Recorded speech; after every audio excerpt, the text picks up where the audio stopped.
Welcome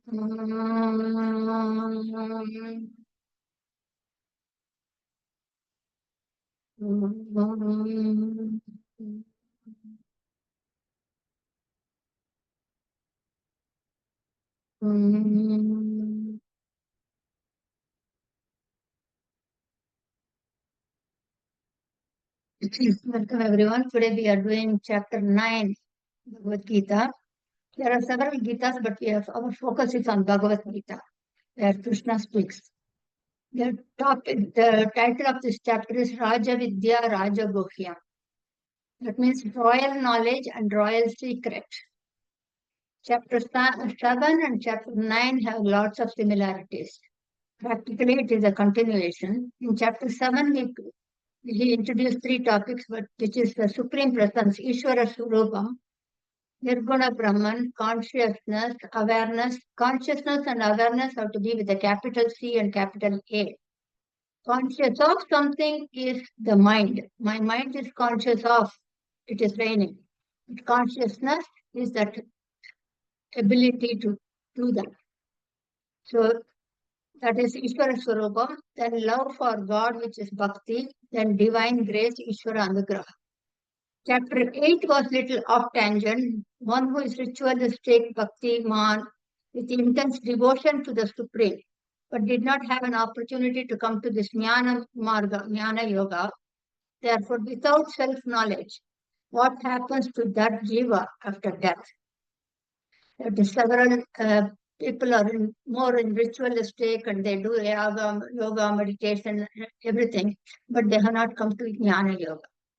For them, he had responded that they go to Swargaloka or Brahmaloka. And when they go to Brahmaloka, they have an opportunity to learn this self-knowledge there and then attain me. If they do not, then they come back to this earth, which is karma bhogi.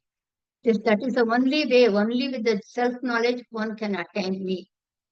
So we all have that opportunity now here. So in chapter 9, verse 1 to 3, he talks about glory of this knowledge. That is Jnana Stuti. Verse 1 says, Krishna starts with Idam Tute Guhyatamam. I am going to tell you the secret of all secrets. He said, knowing about me is the highest secret.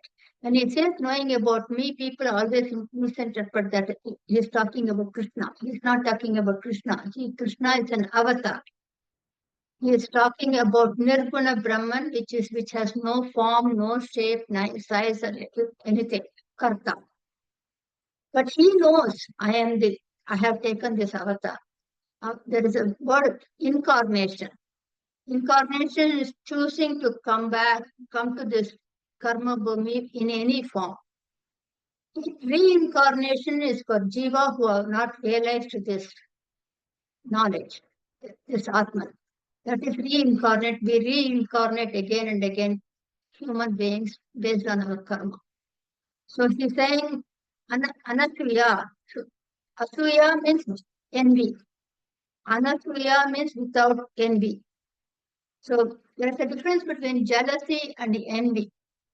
Jealousy is I'm jealous of somebody means, oh, I'm looking up, admiring that person. That person has achieved this much and I want to do it just like that person. That means it is kind of inspiring to see somebody. Whereas envy is that person is attained this, I want to pull that person down. I want to be better than that person. That is envy. So the important qualification to grasp this knowledge is not to whine, complain, or blame others. Some always they have a tendency to whine. That is raga dvesha.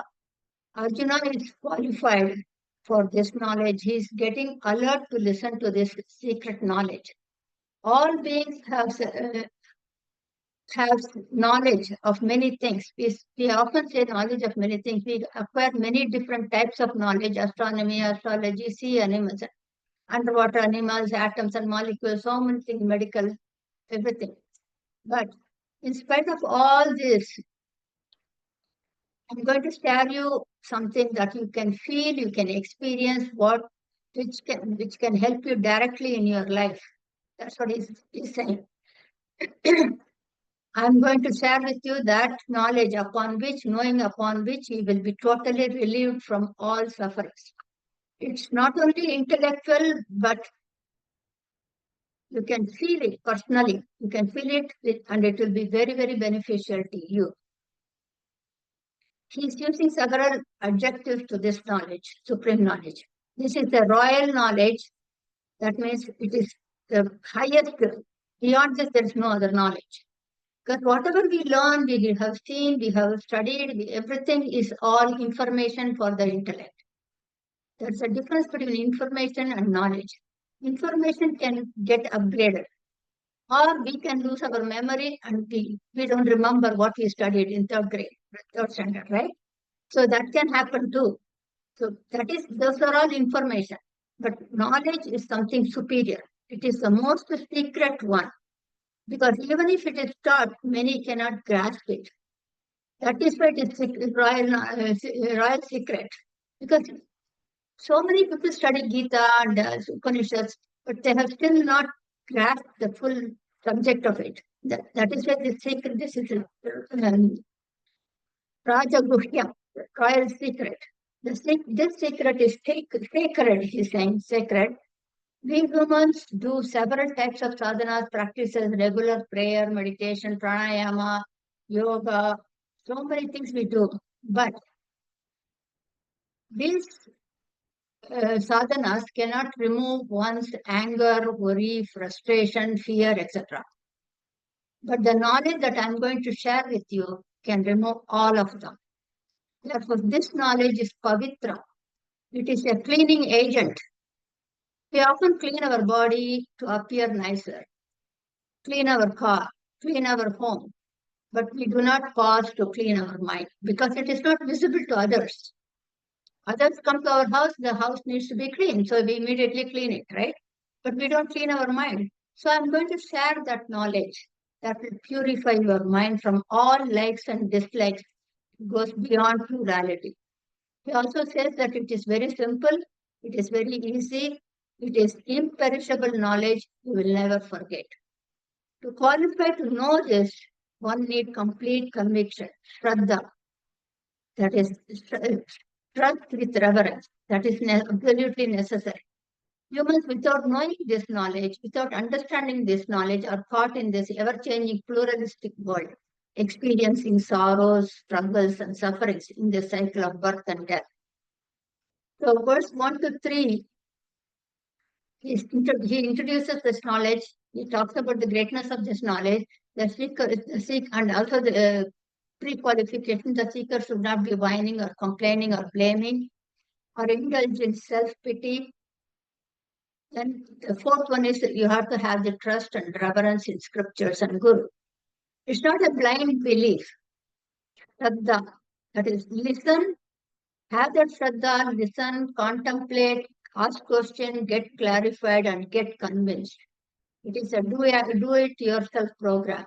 You do it yourself. You don't have to believe or trust just blind belief. No need. You do it. You listen to this and say, find out. So he gives an example.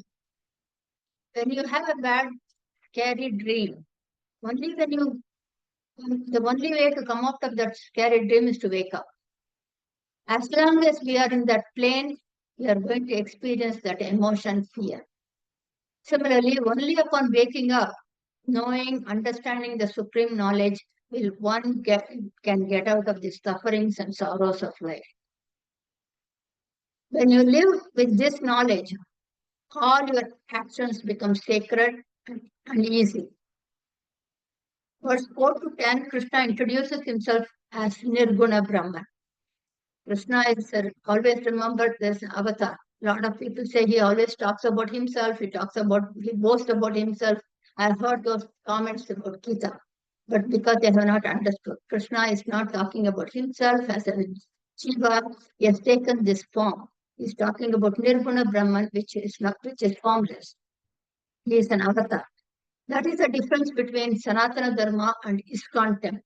ISKCON calls Krishna is the God. Krishna is the avatar. So it chooses to he choose the Nirguna Brahman has chosen to appear in a form. So verse 4 and 5 are extremely important. It is difficult to comprehend. Also, verse 4 he says, I am formless and I am in all appearance. 4 points. Second point is, all beings are in me. I am not in them. Number 3, none of them are in me. Again, I'm going to repeat that. I am all pervasive. I am in all appearances. All beings are in me. I am not in them. None of them are in me. Does it make it? It is so confusing, right? That is why it is called royal secret, Raja Guhyam. These 4 statements need to be understood clearly. If you are sleepy, get a coffee. We pray. My teacher used to say that. We pray, worship, meditate, visit holy places, temples, churches, mosques, and trust that Supreme will take care of us. But what is the connection between God and world? Several religious leaders and people from many different parts believe there are many different belief systems, have different thoughts. There are several differences. We are going to touch on 3 differences. One is some think that God is different from the world. That is Dvaita, duality. Shankara in his Bhashyam says this cannot be accepted. Why? Because we all have the power to walk, talk, hear, think, decide everything. And many more, of course. But God is Akarta, right? This implies that if we are different from God, then God does not have any of these powers. Therefore, it is less powerful, not omnipotent. Therefore, separating God from the world is not a convincing statement. That's what Shankara says. Now, some others say that universe is God. This is also refuted by Shankara. Just like a tree with a bark, branches, leaves, flowers, everything is there. Or like our own body, we have different multiple organs. This is not convincing because whatever destruction happens, the world faces will be God's destruction. If my eyes are not working, that means I am affected, I say, right? Just like the destruction of my eyes or hand or foot affects me, then God is not Purna, not total, not wholeness. And the third one is the cosmos, the universe itself is God. That's also not acceptable by Shankara because the universe is ever changing, anityam, depreciable. How can a perishable one be Brahman when Brahman is Nitya? Therefore, universe is different and God is different is invalid. World is a part of God is not valid. World is God, everything is God is also not convincing. And the world keeps on changing every millisecond. So far, we have seen different viewpoints. Now, Krishna is going to give the relationship between the world and the Supreme. He starts with an example. Several parts appears from clay. They are made of clay, right? We make several different parts with clay. So clay is the cause, pot is the effect. The names of all parts are different. We can call it a pitcher, a jar, a cup, a plate, or a planting pot. We can call it with different names, but the shape, the names could be different, the shapes could be different, but the material is the same. Similarly, God is the cause. The world is an appearance of God with several different names and forms. Just like the rope is the cause of this, rope is the cause for the snake. If the rope is 10 feet, the snake is also 10 feet. Says you see coiled, something coiled on your door at the desk, and you think it is a snake, and then you start raising your voice, you are scared, you try to call animal control or throw a bucket of water, thinking it is snake. But the cause is the rope. It is when somebody turns on the light and you see it, it's a coiled rope. That existence, the isness, is superimposed on the snake. Similarly, the isness of God, Supreme, is on this universe. This is referred to as Satya Mitya Sambandham. truth and appearance relationship. That which is ever existence is the truth. That which is only for appearance and experience without a location of existence is illusion, that is Maya. That is apparent appearance. For example, rainbow. We see the rainbow, but can you point out where exactly the rainbow is? What is the dimension of the rainbow or aurora nowadays? No, you cannot. The snake, for example, the snake that you saw on the rope, you cannot find out. You cannot tell what it is, where it is, right? So clay and pots, there are two different words, but one entity. What is nothing but clay. Names and forms have no separate existence. For example, in our own kitchen, we have flour. With the flour, we make bread, crackers, pasta, cake, muffins, all those things. They are all effects. The cause is the flour. Flour appears with different forms and names. Similarly, supreme is the cause. The universe is the effect. Whether the supreme is separate from the whether the universe is separate from the supreme or part of the supreme or God itself. Let's see the example again. From clay, many parts came. From iron, many tools came, like axe, knife, screwdriver, hammer. They're all iron, but we call it with different names. From gold came many ornaments. We call it chain, we call it ring, we call it bracelet, different name. But what is only gold. In ocean, when you go and see different waves, some waves will just touch your feet. Some are ferocious. So many waves appear. But what is only what? Now, nothing new is produced, but one appears as many. Therefore, I alone is the Isness is in me. From me, all names and forms have appeared. Let's review this example again. Let's assume the clay is speaking. The clay is saying, I am in all parts. All parts are in me. When clay is removed, there are no parts, right? I am not in any part, meaning I am not leaning on any part. I am not dependent on any part. Whether the part exists or broken, I'm always there. I exist. Part's existence is not my existence. So all parts are in me. I am not in any part. I am not in them. Therefore, the effect is the same as cause. Because the part is the same as the cause, right? Play.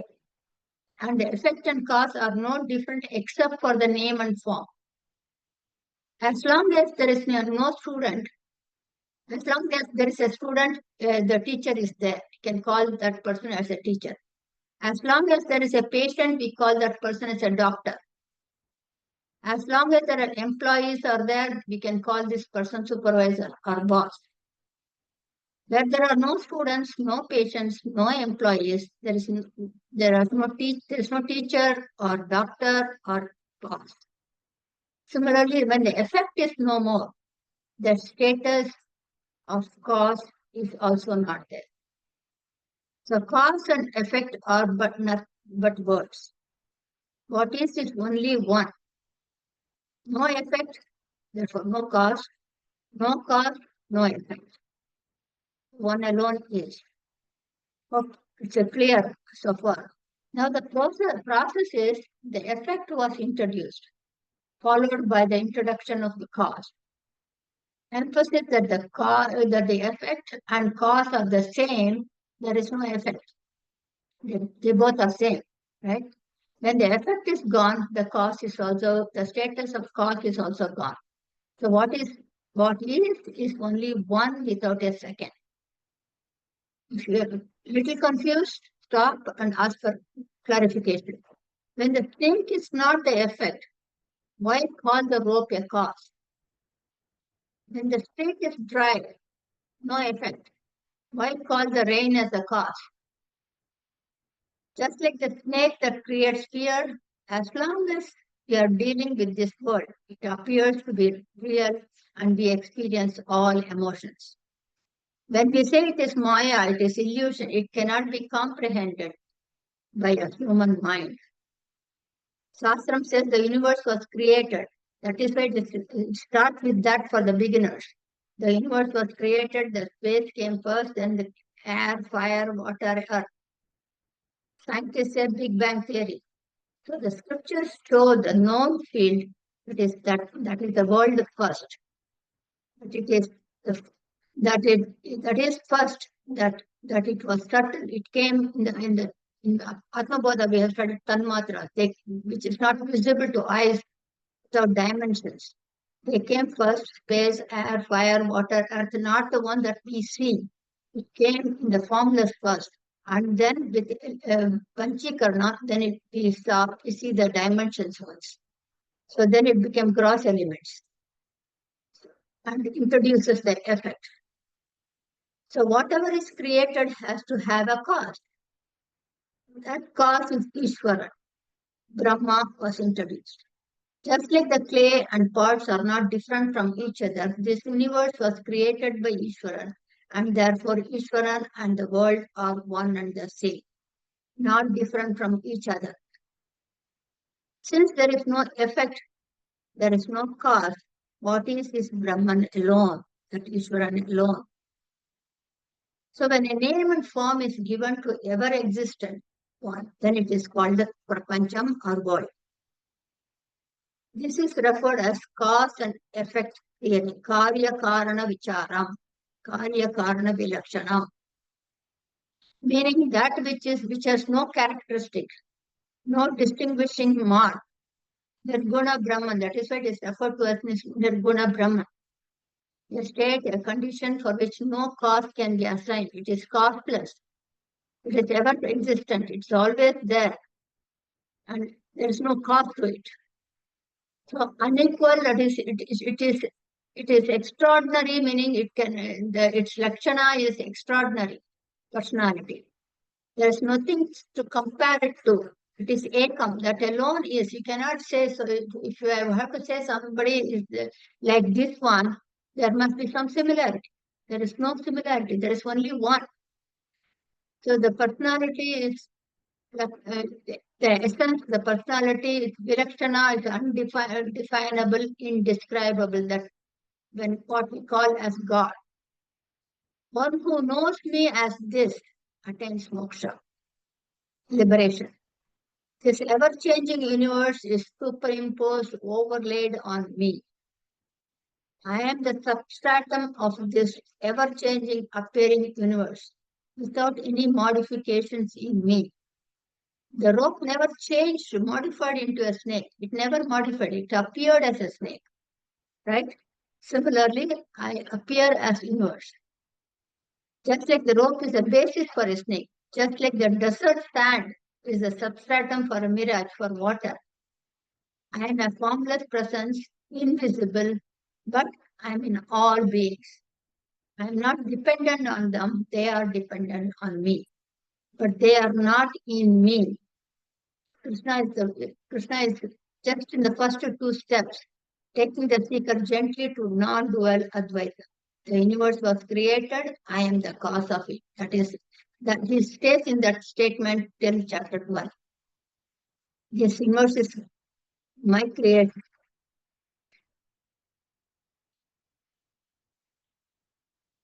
This universe is my creation. By hating, detesting this world, showing aversion, repulsion to another being, you cannot worship because I am in all beings and in everything. So whatever you see, you are seeing me. He continues as the cause of the universe because as long as likes and dislikes are there, this knowledge is inconceivable. So hold on to the fact that this universe is nothing but supreme. A paradigm shift in the world view. We humans often tend to recall many individuals whom we don't like because of what they said to us, or what they did to us, or how they made us feel bad. Krishna says, start seeing me in all. Only when the mind is pure, the knowledge can be grasped. That is why it's Raja Guhyam. If this is too challenging to grasp, keep it in a treasure chest and eventually we will get it. I often use the cow. Cow follows everything and sits there and then slowly recalls and chews again. So let it sink in the mind. And if you don't understand it now, let's move on and ask questions. It will come when the situation arises. Let's keep these points in the mind. We all go to temples, mosques, churches, and worship a picture or an idol, but never see that Brahman in another human being. Why? Because in our mind, God is different from the world. That is our understanding, and that is not the right vision. By hating, by hurting, by demeaning, cheating another being, and worshipping me is not a worship, he says. Only when you see the divine presence in all, you are worshipping me. That is the true worship, that is true bhakti. Verse 6 to 10, he says, I am asangaha. I am not attached to anything. As long as there is an attachment, any pain that the attached experiences affects me, hurts me. My son has lost his job, it affects me because it's an attachment. My daughter has some health condition, it affects me. As parents, we are attached as when our partners or children or any pain that they go through, right? So that I is only up to this body. Mind extends beyond the body. So when the mind is affected, my house is leaking, I am affected. My car is punctured, I am affected. So my I and mine. So Lord is not attached to any being or anything, just presence. There is no I and mine. That is the root cause of all sufferings because of this. Our body experiences heat and cold. Similarly, our mind experiences pain and pleasure. Lord says, I am independent, not leaning on anything or attached to anything. Whenever we are attached to something or someone, that causes pain and pleasure. Krishna says, I am not dependent on anything. Everything depends on me. I am not attached to anything. Non-attachment does not mean indifferent. See, I live with my children. I am detached. What do you mean? What do I mean? Live and let live. Don't give them advice all the time. Let them live their life. Let them be. Let the kitchen be dirty. It doesn't matter. You don't get involved. Don't tell them clean this, put this there, keep that there. Don't tell them anything. That is their life. That is how they learn. But we tend to always direct them. It is the right. It is the respect, kindness. Learn to let go. Krishna is not affected by any. Similarly, learn to be a part of this world, yet apart from it. Scriptures give the example of lotus leaf. Lotus leaf does not sink in, it does not float. It is there. But if you take it out, it will rot. Similarly, be a part of this world, be a part of this family, but don't pressurize anybody. Let live and let live. Children, and there is a quote by Khalil Gibran, if you have heard of him, he is a Lebanese American philosopher. He says, children are not born to you. They are born through you for the community. So this is not easy and need to be practiced. Non-interference. I am Nirguna Brahman, the cause of all appearances without being attached to any of this. There is no connection, attachment between the truth and the appearance. Like the rope and the snake, there is no connection. But we see the snake. Like a flower and a fragrance. When we walk, we smell it. But there is no attachment to it, right? It is an expression of that flower. Similarly, Brahma Satyam, Jagat Mitya. The mirage water cannot cut the desert sand. But the sand is the cause of the appearance of that water. Similarly, the universe is an appearance. Cannot affect that Nirguna Brahman. And you are that. Toyam, you are that. You are not affected by any of this. In chapter 2, Krishna introduced Atman, the inner presence in the individual body. Is independent of body, mind, and intellect. When he said Bhishma and Drona's body would die, but the Atman in those bodies will always be there. So in verse 6, here in chapter 9, he's saying he's referring to the supreme at the cosmic level. Like the space or the air, you can see the air is not affected by anything that is happening. The space is not affected by anything that is happening. The sun is not affected by the funeral procession or wedding procession on the street. Sun is there. Similarly, I am like the air, not affected by the fragrance of a flower or a foul smell. So also we have to think I am not affected by anything that is happening around me. I am the witness. I am just Sakshi. So in verse 4 and 5, he stated very important point. The effect was introduced, spots or the world. The cause was introduced, clay or the creator. The effect was negated because effect and cause are the same. So Prapancham and God are same. Therefore, the status cause is also negated. What is only one without a second. But when our family or friends experience a challenge or a loss, a physical pain or mental agony, distress, it is not right to say, everything is an appearance. The Atman doesn't die. That is totally inappropriate. They are emotional and they cannot understand or accept this. We need to accept their emotion and show empathy. Krishna did that to Arjuna. When he was emotional, Krishna was just listening. Whole chapter 1, he was just listening, and chapter 2, verse number 7, Arjuna surrendered, and even then Krishna did not say anything as a guru.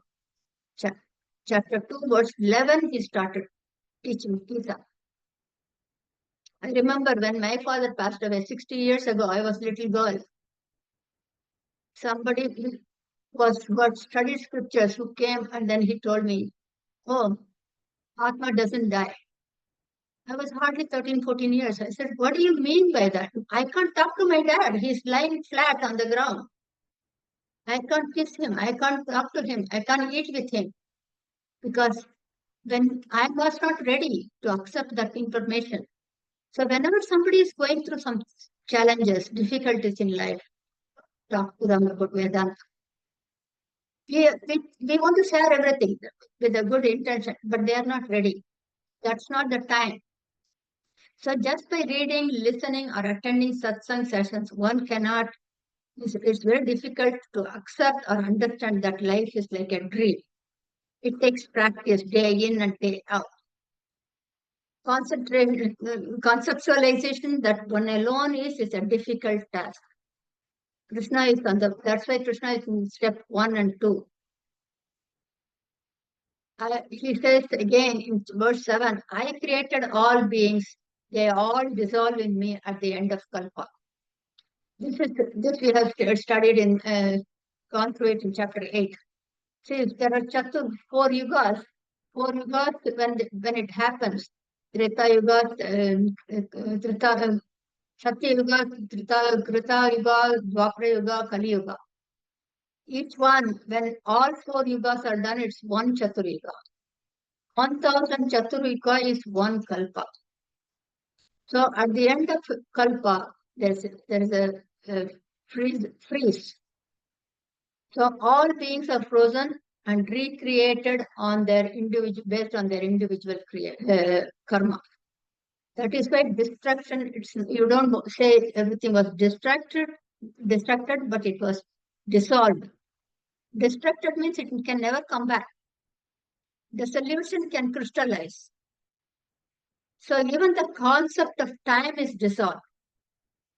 It is a cyclical process, like seasons and tree and seed. It's all cyclical. Rotation, revolution, everything is cyclical process all around us. We experience it on a daily basis. We sleep, and when we wake up in the middle of the night, what do? We just check the time. What time is it? It is 1:30, right? So when we see the time, we are not asleep. When you are asleep, there is no time. We are not aware of the time. The concept of time is created by man. Now alone is no other way. Now alone is always there. Because the time is created by human, there are the radioactive time, astrological time, astronomical time, biological time, geological time. There are several different timings. But now alone is always. That is why it is called present. It is a gift to you. It's a present to you so that you can use it productively. So I created all beings and I am in Kala too. These acts of generation, operation, dissolution. God is an acronym: generator, operator, dissolver. All religions, everywhere we use it without even knowing it. It is an acronym. It does not affect me. All these three creations does not affect me. They do not bind me. I am unperturbed, undisturbed. I am Sakshi, witness, neutral, observer. Now, verse 11, he talks about bhakti. What is bhakti? What is worship, devotion, love for God? People give several reasons for their sufferings. Krishna said the cause of all human sufferings is not knowing me, Nirguna Brahman. Even at the time of his avatar, many did not know him. Some with the same with Allah, Jesus, Krishna, Buddha, all are avatars. But many at that time did not recognize them as avatar incarnate. There are some avatars even today, but we don't know because we are not ready to see that. Right? I remember 40 years ago, I saw Ramana. Ramana was with Kautina. So I'm thinking, why did he have a dhoti on? I was in 20s because I saw his body. He thought, I'm not this body. It doesn't matter to me. See the difference? It's all personal experiences. Look back in your life, how you react, respond. These are ignorance caused in glamour of appearances and pleasures of the world. I mean, all beings, the one supreme incarnated into a form as Krishna to explain this to us. Verse 12, those who do not know this are ignorant, egoistic, and base their entire life in desirous thoughts and activities. That is the rat race, running after, chasing ephemeral, temporary pleasures without knowing why they do what they do, without a meaningful purpose in their life. Their entire life is wasted on unwanted, unbeneficial eating, sleeping without a specific definition of life.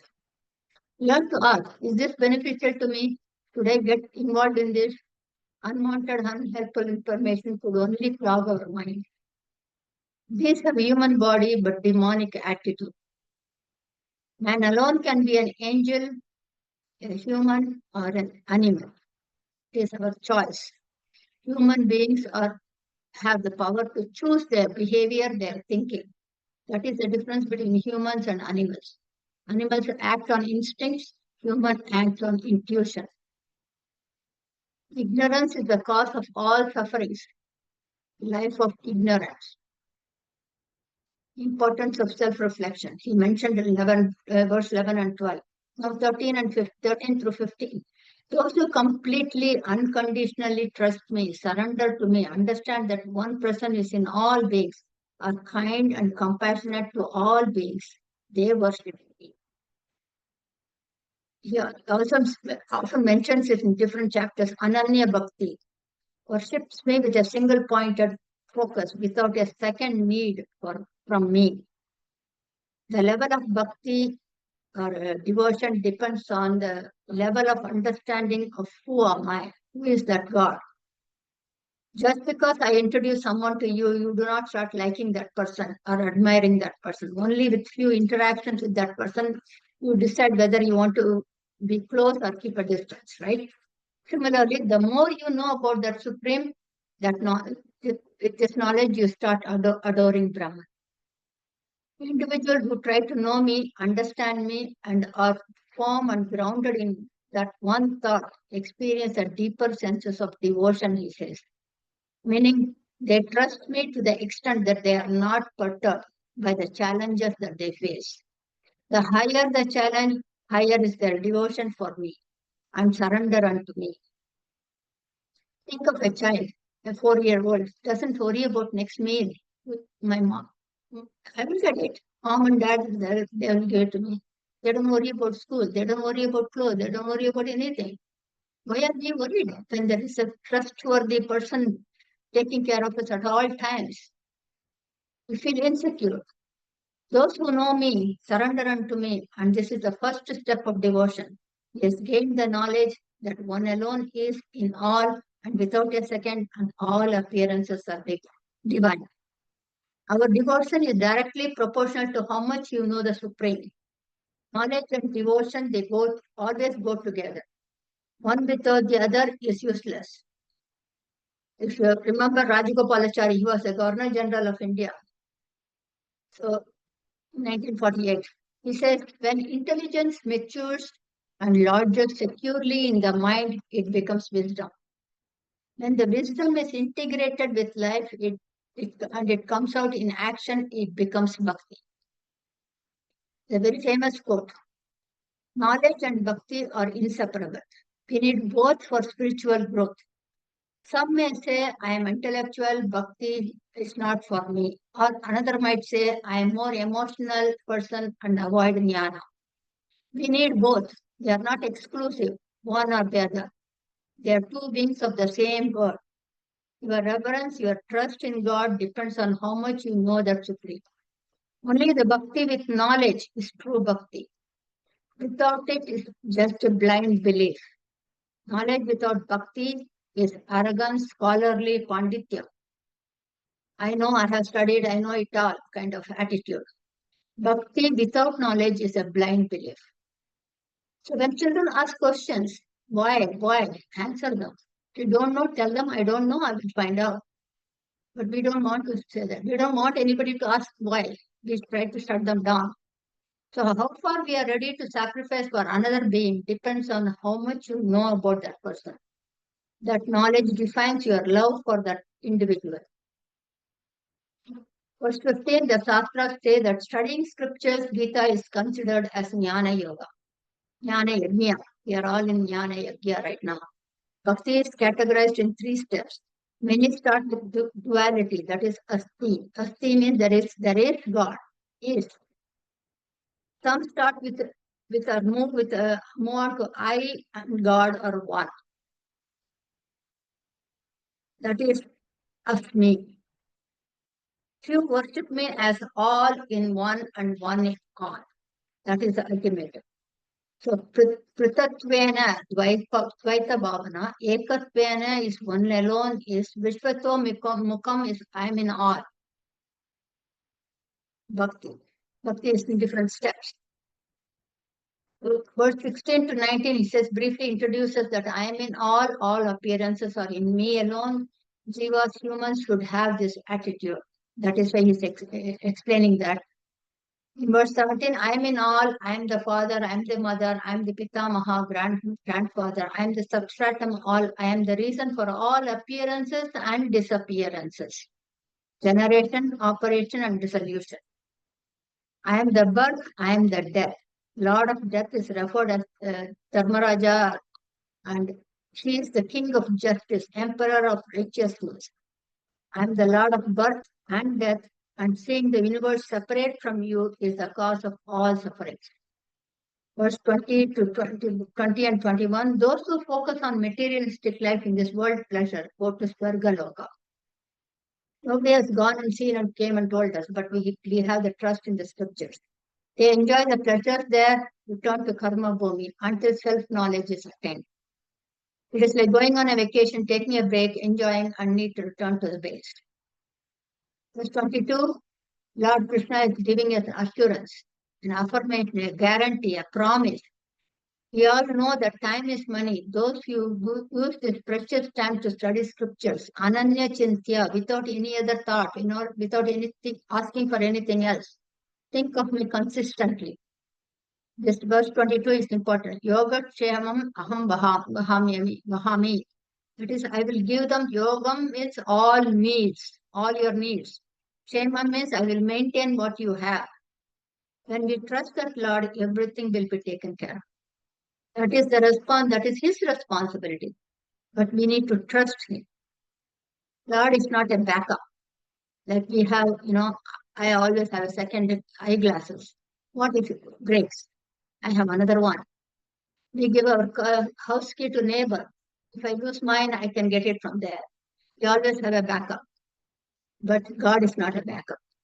He said, when you spend time thinking of me, I will provide you with all your needs and take care of all that without your effort. That is the effect of total surrender. Do not, again, this is again my personal experience. When I came to this country, I came when I was 42. When I was 47, I lost my husband, 49, with cancer. I'm here in this country at the age of 49 with two teenage children, girls. Should I go back to India? Should I stay here? Many men approached me. I said, that woman cannot live alone. I said, no. God gave this person to me. God took this person from me. And God will take care of me. I told myself, and I got the job, I worked, I got home, I got car, I educated my children, family is settled. Now it is 28 years. What did I do? Did I do anything? No, I was taken, I was held, in my finger was held by God and taken me away. Total surrender, complete. You trust that God. Whatever He does, I will accept it. Do not worship God for asking for things. There are 6, I was Googling, there are 6 visa temples in India. If you want to go to UAE, you go to this temple. If you want to go to Dubai, you go to that temple. If you want to go to America, you go to this temple. Don't ask anything. Do what you need to do. Your duties with Karma Yoga attitude, worship, Arpana Buddhi, Prasada Buddhi. When you go to the temple, one day they give you sweet. Second day they give you a flower. Third day they give you vibhuti, ash. And don't ask them, I want that sweet today. Accept what you get. That is a symbolic representation of what we do. Everything that is done has a meaning to it. Not trust the temporary thing. Trust me, Ananya Chintayoma, without a second need, like a child and a parent. Child does not worry about the future or next meal. Why should you and me?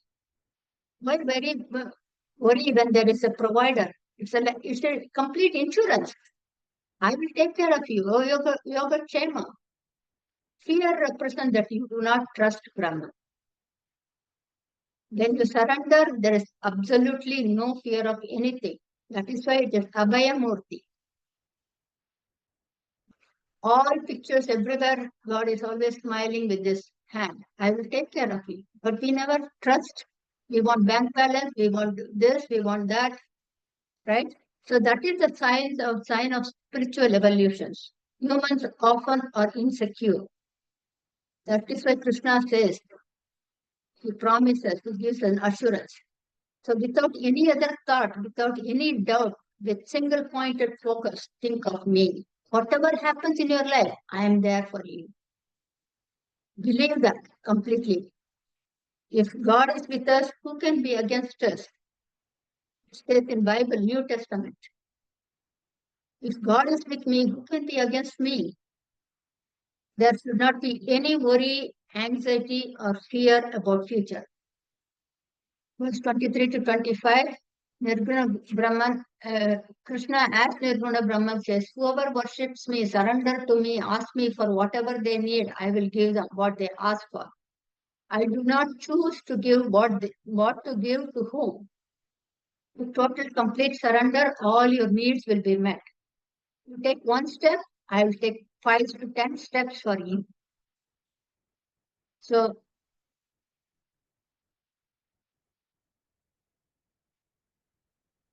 God walked me through, provided everything. In Karma Kanda of Vedas, we have several deities like Lakshmi, Saraswati, Hanuman, Muruga, Ganesha, all those. One for wealth, one for knowledge, one for strength, physical strength, Ganesha for removing all the obstacles. I am in all deities, says Nirguna Brahman, as Krishna. I provide whatever is asked through these deities. It's like an example, like a bank. You go to the bank, if you want to open a checking account, you meet one person. If you want a fixed deposit, you meet another person. A loan, you meet a third one. Or insurance, you go to a fourth one. Or investment, you go to a fifth one, right? But the bank is the one through everybody is working on it. Same thing. I am Nirguna Brahman, acts through Saraswati, Lakshmi, Ganesha, everything. You can, whatever you want, you can ask all this, and I provide. One appears in different roles. Whichever deity we worship, they all go to Nirguna Brahman. So there are not many gods in Sanatana Dharma. There's only one god. All are called as referred to as deities. Each one is a deity. But when people ask sometimes, your religion has got a lot of gods. No, we have only one god, but all are deities, representatives. Verse 26 is very important. Patram, Pushpam, Phalam, Toyam. Krishna elaborates what devotion bhakti is. Some men worship very elaborately in temples with big bands. Others worship in a simple manner with just a bit of camphor. How should we express our devotion? What does Brahman expect? Accept. Krishna says, it's not what you give that counts, but how, with what attitude you give. Patram, Pushpam, Phalam, Toyam. One leaf, one flower, one fruit, a spoon of water, or even tears from your eyes. Everything that he gave is is a blessing to us. We have everything, but we always want, I need something that I don't have. We are able to talk, we are able to hear, we are able to see, we have a family, we have a house, we have 2 meals a day. What more do we want? But we always want. That's the greed. Everything that we have is a divine blessing. Krishna says, I do not expect anything from you.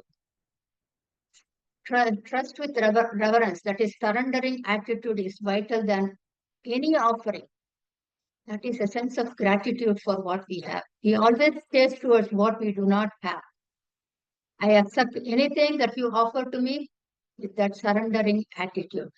Surrender should not be misconstrued as a negative connotation, as a sign of weakness. In transactional reality, surrender is a negative connotation, right? Resignation, relinquishing, but in spirituality, Vedantic perspective, surrender refers to devotion. In spiritual dictionary, it is the effect of strength, it is the effect of knowledge, it is the effect of victory. So he's saying, Arjuna, whatever you eat, whatever you share with others, whatever you do, offer them all to me. That is devotion. There is a story, one person offered a sweet to a Swamiji in one of the temples. That Swamiji was not, that day he was fasting. The giver said, oh, this is from a temple prasadam. Please accept it. This is from God. The sage responded, anything and everything that I eat is a gift from God. So this is not special, different. This is same thing. Whatever I eat is present. So attitude of gratitude counts. Bhakti is total trust with reverence. That Lord will protect me and I am not interested or drawn to any of these glamorous temporal attractions. Lord will give me what I need. I don't even have to ask for it. Lord knows what I need. And whatever I get, I accept. I may be in a difficult situation, challenging situation, but God knows when will I get out of it. Our subconscious should always be on Lord. Our conscious mind should be in a transaction. This bhakti, this devotion is referred to as Nishkama Bhakti. With this consistent thought, interact with the world, be a part of it, yet apart from it. Verse 28, Krishna is addressing the glory of his Nishkama Bhakti, undivided devotion. What are the benefits of undivided, single-pointed devotion? Krishna assures his devotees, Shubham, Ashubham, Palaihi, Mokshase, merits and demerits, Papam and Punya. Punya will also give you another body. You do all the good things and then you will get another body to experience the effect, right? So at that time, there is a possibility that you can gain more papa too. So the unconditional love for God, devotion, he's saying this is Ananya Bhakti, will relieve you completely from plurality. You go beyond merits and demerits. You are free from all sufferings and sorrows. You are in peace till you shed the body. You are no longer in the cycle of birth and death. There is no rebirth.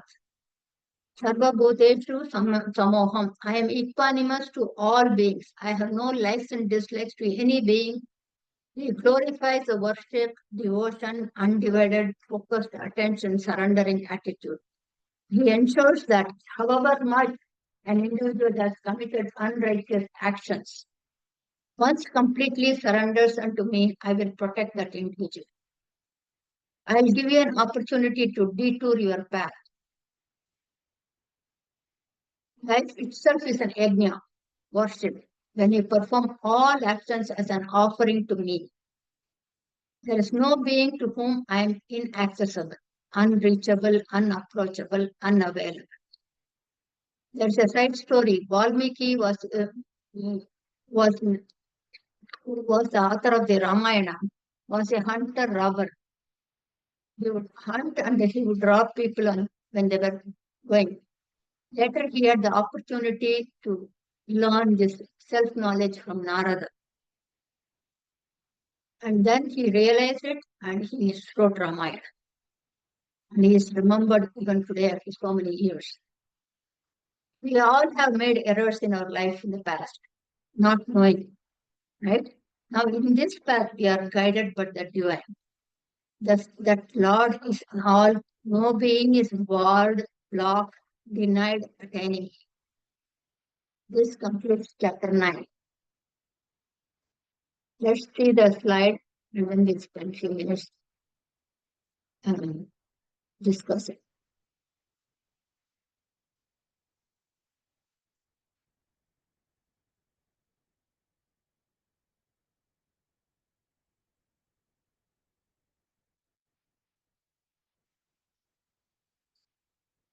Raja Vidya Raja Guhyam. Royal secret, royal knowledge and royal secret. We have all this knowledge, everything we so much. That is the information for the intellect, for the memory. Knowledge is realization, feeling from within. The DIY program, self-illumination. We see this in the mirror. You know it is me. Whereas when a dog sees its reflection in the water, dog thinks that is another dog and it will start barking. We are not going to order second coffee, right? We know. That is knowledge. There's no upgrade. That once we attain that knowledge, I am supreme, I am that Brahman.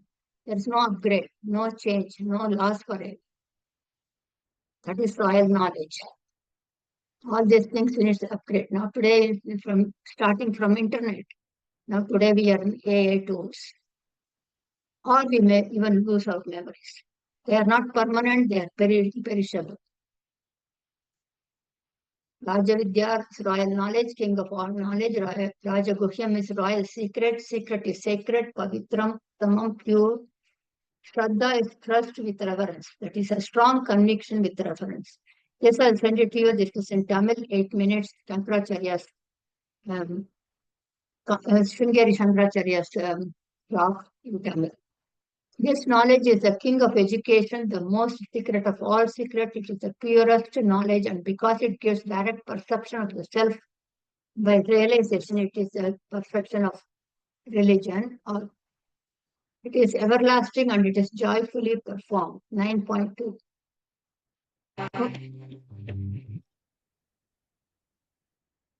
I am all pervading. I am unmanifested. I am in all appearance. All beings are in me. I am not in them. They are not in me. Seems contradictory. Let's go to the meaning. Brahman is different from the world. Serve a different power. All that, but Brahman is akarta. So this does not satisfy Shankara. He refutes this. World is part of Brahman. Any deficiencies in my organ, if I am part, if world is part, when the part is affected, the whole is affected. So therefore it is not, because Brahman is Bhokta. The world is Brahman. The world is ever-changing, perishable. But Nirguna Brahman is Nityam, imperishable. Rupa. One opinion.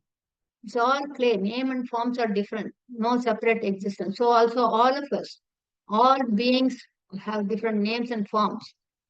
But there's only one. Brahman, Atman, presence, God, consciousness, awareness. You can call it with any name. One alone is.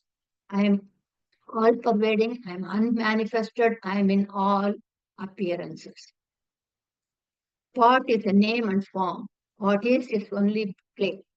Clay is the cause, what is the effect? The name is different, but the material is the same. I'm all pervading, I'm unmanifested, and I'm in all appearances. Is the snake different from the rope? Did the rope transform into a snake? Did the snake slither away when we know, for knowing the rope? Rope alone is. Snake is an appearance. The isness of the rope is placed on the snake. Rope is the substratum of all appearing snakes. It's a subtraction of the appearing snake. Without the rope, there is no snake. That which is and for appearance alone is Mithya. That which is ever existent is Satya, truth. Even time is within that existence. I am not in them. Just like the rope, the dry land, sand has no connection with the appearing water. Asangaha, no association. The universe is an apparent appearance. Water has no real existence here. It's only the sand. I'm in all parts are in me. I am not leaning on the part. Whether the part exists or not, I always is. But for the part to exist, I need to be there. The name part in different forms are given to me existence, the isness alone is. They are not in me. All beings are in me, I am in all beings, none of them are in me, I am not in all beings. That is why he's comparing everything, I am in all, everywhere. And this is clear, there is no creation, everything is an appearance, this has to be thought of. I am Satya, I am the truth, I am the ultimate truth, is a final step. For the beginners, the world was created. And there is Trinity, Brahma, Vishnu, Shiva is the starting point for Advaita Vedanta. It's like a CEO, CFO, and COO in a company. Company alone is. They are all designated roles, and every couple of years they change. So also Brahma, Vishnu, and Shiva, every kalpa changes. Introduction of the effect, followed by the introduction of the cause, negation of the effect, negation of the cause. Therefore, one alone is.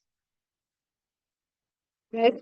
Isa Vasidam Sarvam Vasudeva Kudambam. Highest state of Vedanta, and more in chapter 15. And yet, the living beings do not abide in me. Behold the mystery of my divine energy. Although I am the creator and sustainer of all living beings, I am influenced by them. I am not influenced by them or by the material nature. Asangaha. This is Ashtavakra who's Janaka's guru. He had 8 deformities, but he taught him self-knowledge. Know that the mighty wind blowing everywhere rests always in the sky. Likewise, all living beings always trust in me. So when you see other beings, you know their characteristics. Self-being is, this is a cat. Cats always clean themselves. This is huge and strong. This has got a focused vision. This is nibbling and balancing in heights. No other animal can do it. This one, a dog understands the human emotions. This one, I'll send it to you. This is another audio, but I'll send it to you. So, but human beings, all animals are born as such, eat, live, and procreate and die. But human beings are different because of lack of time. We'll go to the next one. What qualifies one as a human? What is the specific characteristic of a human? Humans have the ability to change, the ability to choose one's attitude. No other animal has this power. Man has the power to choose one's thoughts, words, and action. Man alone can be a human, an animal, or a divine. There's a difference between moham and mogam. Mogam is non-productive activities. So when we say that, we have to understand mogam is always keeping oneself busy throughout, but not productive enough. Moham is delusion. So this is Nitya Pralayam, the daily sleep. We sleep and we wake up. So when we sleep, everything is dissolved. We don't know where we are sleeping, who lives with us, where we are doing anything. That is Nitya Pralayam. 1,000 Chaturayuga is one day, one kalpa, one day of Brahma. That is called Naimittika Pralayam. 2,000 Chaturayuga is two kalpa. At the end of two kalpa, Mahayuga, cosmic dissolution happens. When a jiva realizes Atman, there is no rebirth. That is called Atyantika Pralaya. We are all in this path here because we know who I am. At that point, during each Pralaya, everything is dissolved, frozen, absorbed into cosmic night, indicated in Vishnu Purana. This is Bhulaka, Karma Bhumi. You can go anywhere up or down, and you have to come back until we realize that one alone is I am in all in me. This is called Homa. Homam is temple ceremonies, weddings, birthdays, funerals, all those things we do. That is called Homa. Yajna is for personal needs. I need a child or wealth, health, all those things. I want to chant, I want to study, and meditating, worshipping. All those things can be done for 3 days, 5 days, 7 days. These are called Mahayajna. Yagam is for the benefit of the entire community, humanity. We pray for the rain, relief from flood and pleasure, for the betterment of the society. So these three words are different words, different meanings. That I thought it will be good to know. So in chapter 7, we reviewed that a man in distress comes to me. He is referred to as Aftaha.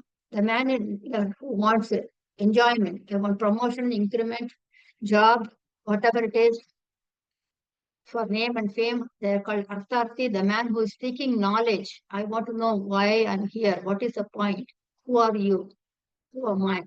Jignasu, the man who has got this jnanam is called jnana. Lord Krishna gives us the assurance of that ananya chintesta. That is, those who trust me, surrender unto me, consistently think of me, I will provide your needs and maintain what you have. So me refers to Nirguna Brahma. Attitude takes one to act altitude. It's not what you do, but how you do. The intention behind any action decides the outcome. There was one stage, Kannappa Nayanar in Tamil Nadu. There are 63 Nayanis. They are all realized ones. He put his, he saw the lingam, the blood was coming out of one of his eye from the lingam. So what he did is, he filled his eye and put it there. And the second eye started bleeding. Then he tried to pull out his second eye and put it there. And he thought, if I take out my eye, I won't know where should I place that eye. So I will put my foot there and then place this eye. At that time, Divine appeared and called him, stop, and blessed him. So that is bhakti. I want to give you whatever I have, everything is mine. What we do is when we go to the temple and try to pay, drop something in the temple, we look at the purse, look at it. If you have 500 rupees, 100 rupees, 10 rupees, and then we look for coins and put the coins there. My mother always used to tell me, whatever you get it, give it. Because everything is given to you. Don't think it is mine. I will share what I can. Share, give something, anything. Everything is a blessing. And this is Kuchela, he gave, flattened rice to Krishna. That's all he could do it, he did it. So it doesn't matter what you give. This is Sabari. She tasted every fruit. She tasted it, and whatever was sweet, she gave it to Rama. The intention that counts. It is not what you give, it is how you give. This is verse 928. In this way, you will be freed from the bondage to work and its auspicious and inauspicious results. With your mind fixed on me in this principle of renunciation, you will be liberated and come to me. I am equally disposed to all living beings, and I am neither inimical nor partial to anyone. But as those who serve me with devotion or attached to me, I am bound by their affection. And this is the last one, 930, who is Valmiki. He was a hunter-gatherer, then he became a sage. Every human should take this path of bhakti. There is no one who is unworthy of attaining divinity.